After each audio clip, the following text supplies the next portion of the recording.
Halo sahabat belajar, kembali lagi bersama Mr. Ferdinand. Ya, kali ini kita akan belajar tentang wawancara. Ayo, mungkin di antara kalian ada yang sudah mendengar kata wawancara. Wawancara merupakan suatu kegiatan tanya jawab untuk mendapatkan informasi. Mister ulangi lagi. Wawancara merupakan suatu kegiatan tanya jawab untuk mendapatkan informasi. Ya, jadi kalau kita mau mendapatkan kebenaran dari suatu informasi, maka kita harus melakukan wawancara. Ya, dalam melakukan wawancara ada yang namanya pewawancara dan ada narasumber. Ya.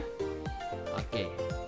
Orang yang bertanya kepada narasumber disebut dengan pewawancara.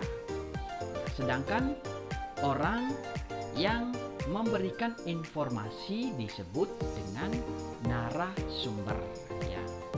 Misalnya, di sini Mister kasih contoh kita mewawancarai tentang penyakit COVID-19. Ya.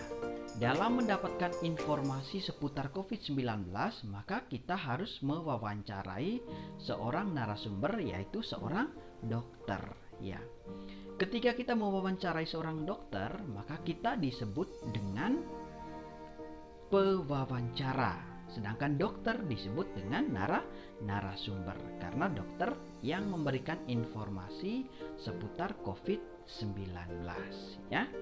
Jadi itu tadi ya, yang dimaksud dengan wawancara adalah suatu kegiatan tanya jawab untuk mendapatkan informasi.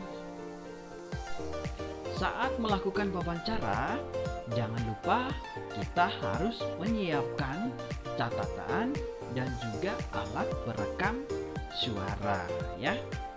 Oke. Ya, dalam wawancara juga kita tidak asal melakukan wawancara saja, tetapi kita harus membuat laporan hasil wawancara. Ya, langkah-langkah dalam membuat hasil wawancara, yang pertama kita harus membuat latar belakang. Ya, latar belakang ini maksudnya apa alasan kita melakukan wawancara. Misalnya Mister kasih contoh, alasannya karena siswa kelas 4 diberi tugas untuk mewawancarai seorang dokter tentang penyakit seputar COVID-19. Ya. Yang kedua, langkah yang kedua yaitu maksud dan tujuan. Ya, apa tujuan kita melakukan wawancara? Ya, misalnya untuk mengetahui penyakit seputar COVID-19 ya. Oke. Selanjutnya yang ketiga yaitu topik wawancara. Ya, topiknya misalnya penyakit COVID-19. Yang keempat, waktu dan tempat kegiatan. Ya, maksudnya di mana kita melakukan wawancara dan kapan kita melakukan wawancara. Nah, di situ kita harus jelas menulis hari dan tanggal, tahun.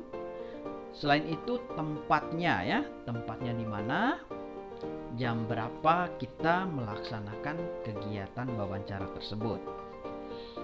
Ya. Selanjutnya yang kelima yaitu laporan hasil wawancara. Ya, kita tulis dulu narasumbernya siapa, pewawancaranya siapa, hasil wawancaranya kita tulis ya. Segala informasi yang kita dapatkan dari wawancara yang kita lakukan kita tulis ya. Kita tulis semua tentang hasil wawancaranya. Kita menulis semua informasi-informasi yang sudah kita dapatkan. Dan yang terakhir adalah kesimpulan. Kalau kita sudah membuat hasil wawancaranya, jangan lupa membuat kesimpulan dari hasil wawancara yang sudah kita buat. Oke, sahabat belajar, itulah penjelasan tentang wawancara. Semoga dapat bermanfaat untuk kalian semua. Tetap semangat belajarnya. Sampai ketemu lagi.